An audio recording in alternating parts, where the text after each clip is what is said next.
मेरे अनचाहे पति परमेश्वर एपिसोड 12। सुबह का वक्त। शिवांगी मंदिर में खड़ी आरती कर रही थी और सभी लोग वहाँ खड़े थे। शिवांगी आरती खत्म करती है और सभी को आरती और प्रसाद देती है। फिर वो घर के सभी बड़ों का पैर छूकर आशीर्वाद लेती है। उसको देखकर शिव भी सभी के पैर छूता है। सभी लोग मुस्कुराते हैं और उसे खूब सारा प्यार करते हैं। तभी रुद्रांश आता है। वो किसी से फ़ोन पर बात कर रहा था।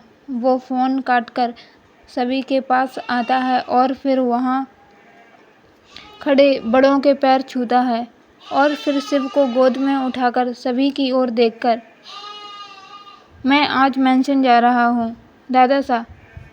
लेकिन क्यों? यहाँ क्या दिक्कत है? रुद्रांश: दादा सा, आपको पता तो है क्या दिक्कत है। यहाँ की ऑफिस से सारा काम ठीक से नहीं हो पा रहा है, इसलिए मुझे जयपुर वाले ऑफिस से ही काम करना होगा।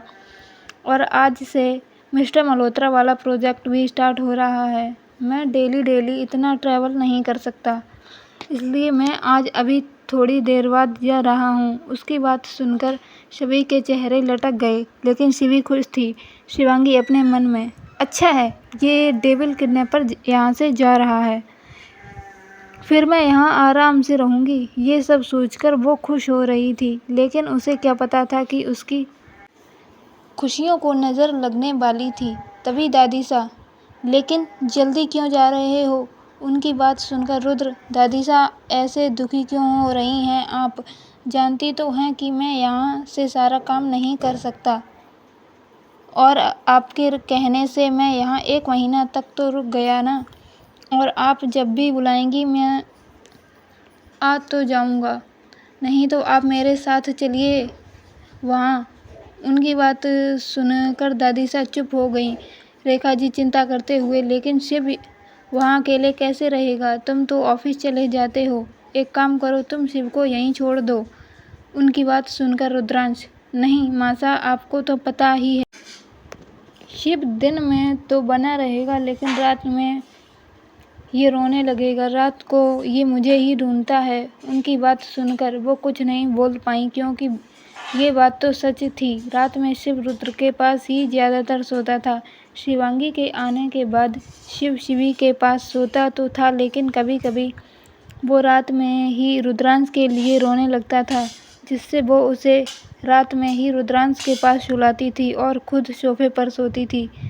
तभी वहाँ सिद्धार्थ आता है और उन लोगों की बात सुनकर, क्या भाई साहब, मैं तो अपनी भाभी साहब से ठीक से मिल भी नहीं पाया और आप उन्हें यहाँ से ले जा रहे हैं? This is not fair bro.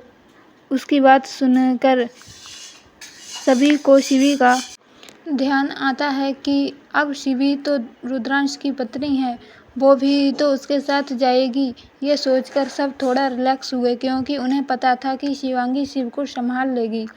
तभी रुद्र: ऐसी कोई बात नहीं है, तू चाहे तो अपनी भाभी साहब को यहाँ रोक सकता है और आराम से समझते रहना। उसकी बात सुनकर सिद्धार्थ: भाई साहब, मुझे आपसे अभी मार खाने का कोई शौक नहीं है, इसलिए अपनी पत्नी को आप अपने साथ ही ले जाइए। मैं तो कभी बाद में भाभी साहब को समझ लूँगा। इतना कहकर वो मुस्कुराकर चुप हो गया। उसे पता था कि अगर उसने और मुंह खोला तो उसका भाई उसे अभी सभी के सामने ही पीटने से पीछे नहीं हटेगा। फिर सिद्धार्थ रुद्रांश के पैर छूता है और रुद्रांश भी उसे गले लगा लेता है। वो सिर्फ कहने को ही कजन थे, प्यार तो एक दूसरे से सगे भाइयों से भी ज़्यादा करते थे। उसकी बात सुनकर दादी सा: नहीं शिवी, अब तुम्हारी पत्नी है और शायद तुम भूल गए हो। शिवी शिव को तुमसे ज़्यादा अच्छे से संभाल लेगी। शिवांश अपने पापा की बात सुनकर कि उसकी मम्मा यहीं रहेंगी, ये सोचकर वो रुद्र की गोद से रोने लगा और शिवी के पास जाने की जिद करने लगा। रुद्र ने उसे नीचे उतारा। वो दौड़कर शिवांगी के पैरों से जाकर लिपट गया, मानो अगर वो दूर गया हुआ तो उससे उसकी मम्मा छीन ली जाएगी। शिव रोते हुए: मुझे मम्मा के पास रहना है, मुझे मम्मा के पास रहना है। उसकी बात सुनकर शिवी उसे चुप कराते हुए: अरे मैं आपके पास ही हूँ।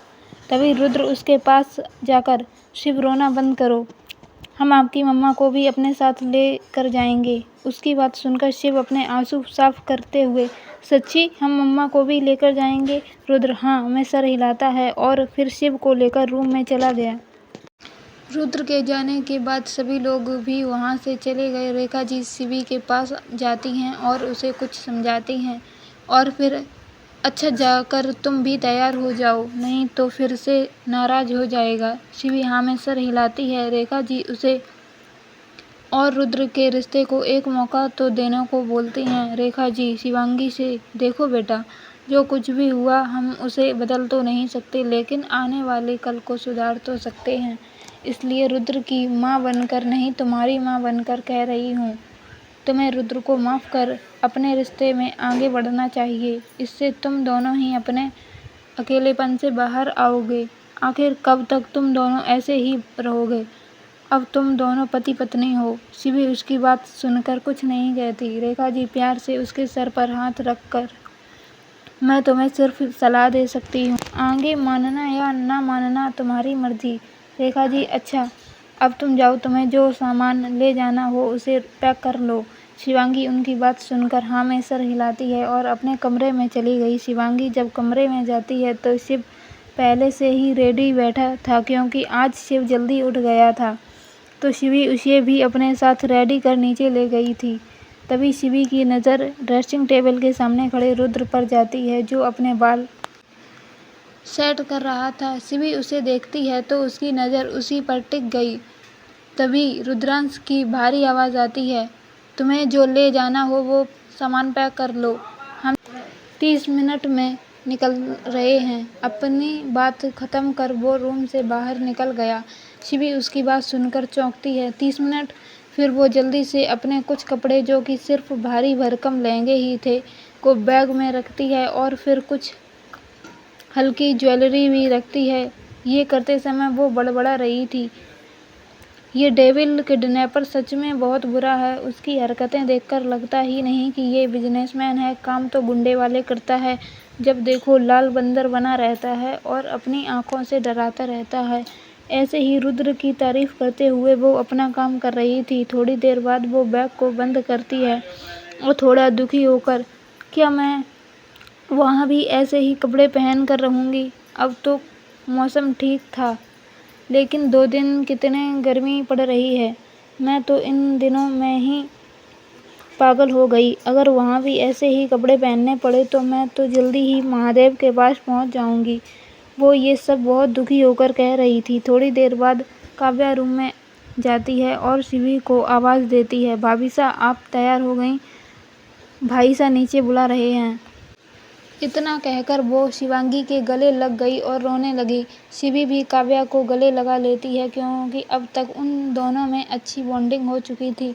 काव्या रोते हुए, आई मिस यू भाभी सा, मैं आपको बहुत याद करूँगी। शिवी काव्या को चुप कराते हुए, अब चुप हो जाओ काव्या, नहीं तो मैं भी रोने लगूँगी। तुम चाहती हो मैं भी रोऊँ?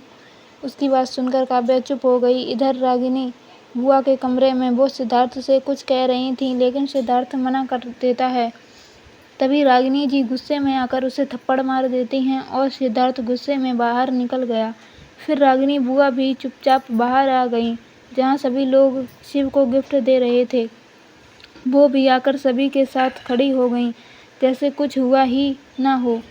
रुद्र के कमरे में शिवी काव्या को समझाते हुए, मैं क्या हमेशा के लिए थोड़े ना जा रही हूँ, मैं तो आती रहूँगी और तुम भी तो आ सकती हो वहाँ, वो तुम्हारे भाई सा का ही तो घर है। थोड़ी देर बाद वो दोनों नीचे आती हैं, जहाँ सभी लोग खड़े थे। शिवांगी आकर सभी का आशीर्वाद लेती है और फिर रेखा जी और कावेरी जी के गले मिलती है। रेखा जी, मुझे मेरी बेटी की बहुत याद आएगी। शिवी, मैं भी आप लोगों को बहुत याद करूँगी। रुद्र ये सब देखकर बहुत फ्रस्ट्रेट हो रहा था। वो अपने मन में, ये मेरे घर वाले हैं या इसके? फिर वो थोड़ा तेज आवाज़ में, मुझे ऑफिस भी जाना है, मेरे पास पूरा दिन नहीं है। उसकी बात सुनकर दादी सा शिवी को गले लगाती हैं और शिवी से जल्दी आना। शिवी हाँ में गर्दन हिलाती है। वो तो जाना ही नहीं चाहती थी, लेकिन वो मना भी क्या कहकर करती। शिवी चाची सा से मिलती है। चाची सा मुस्कुराकर थोड़ी धीमी आवाज़ में, वहाँ जाकर कुछ भी देखकर दुखी मत होना, और अगर मन उदास हो तो मुझे कॉल कर लेना। शिवी को उनकी पूरी बात तो समझ नहीं आई, लेकिन हाँ में सर हिला दिया।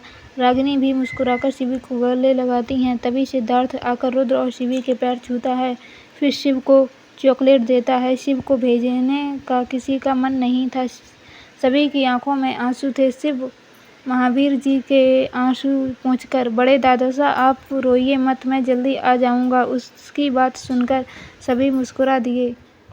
फिर वो लोग जल्दी ही वहां से निकल गए और पीछे छोड़ गए धूल का गुब्बार।